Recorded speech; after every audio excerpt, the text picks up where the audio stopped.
and buy land where land is cheap, and where there's water, fertile land.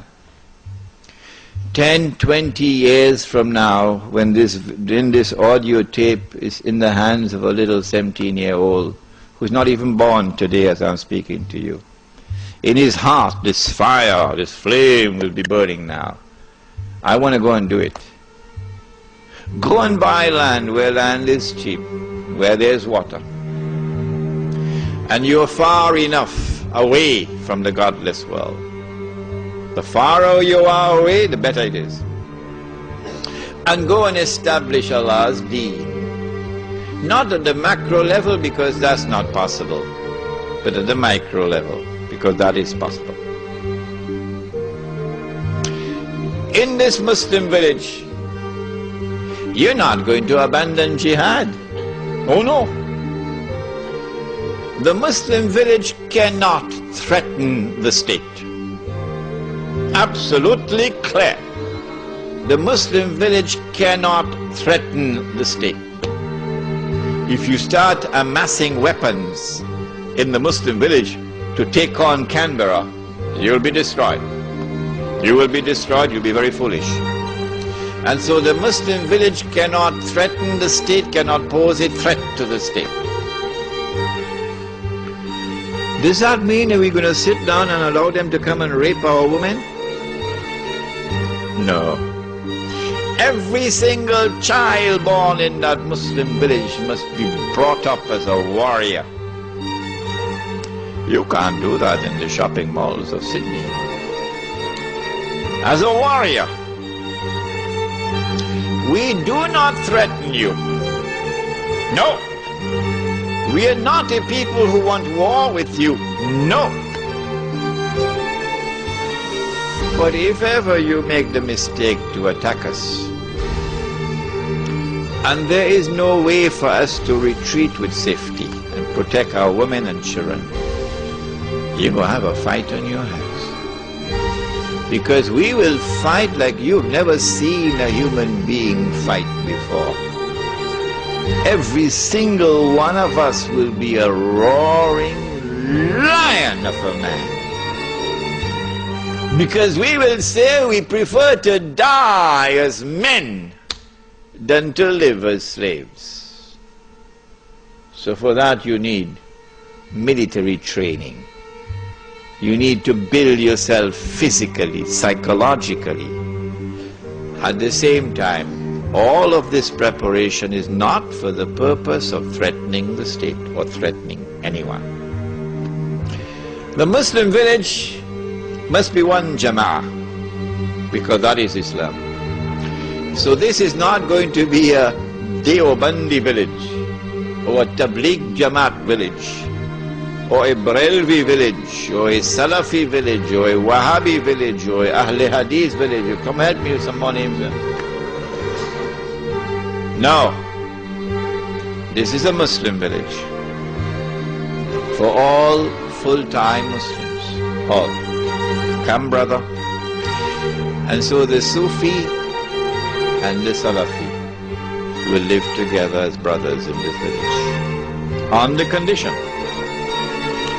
that it must be plain, absolutely plain and clear beyond the shadow of a doubt for all, that insofar as the public life of this village is concerned, please listen carefully, because Al-Arqam movement in Malaysia didn't understand this and they were destroyed.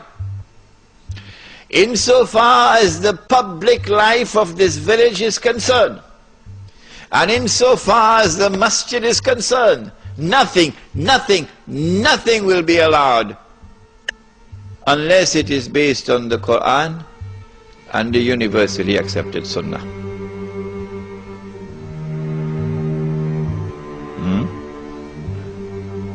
And so if you have a Muslim practice which is not based on the Quran and the universally accepted Sunnah, and which is manifestly beneficial, like the halaqah of zikr, okay? Take it in your private life. That's all we ask of you. take it in your private life. Do not bring it in the public life, so that there will be no cause for fitna. If anybody wants to invade into your private life now and shout out bid'ah and haram, we'll throw him out of that village faster than Federal Express. And so now the Sufi and the Salafi, you don't believe me, will live together as brothers in this village. And when they wage jihad, they'll wage jihad side by side. The Muslim village therefore must be one jama'ah and must have one amir. Whoever that amir is, even if he be a black Abyssinian with a head like dried grapes, khutbatul wida, you must obey him.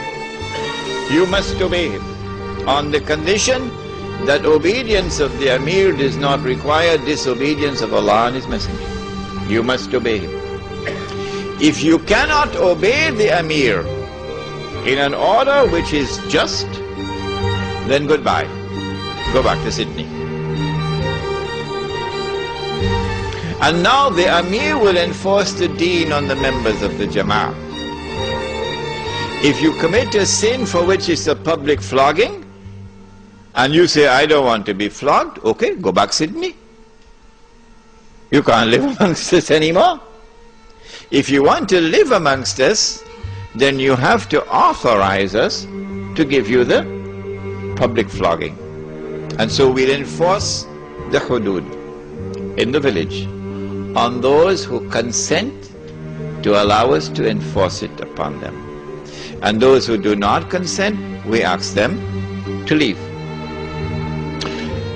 The Muslim village will be an island of Islam in a godless world.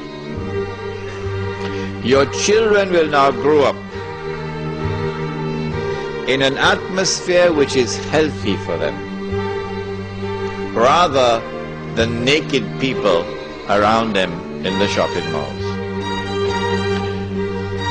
Can this Muslim village be used for da'wah? Of course it can. I told you I was in South Africa for the last 3 months. And in South Africa, the white and the black still live separately.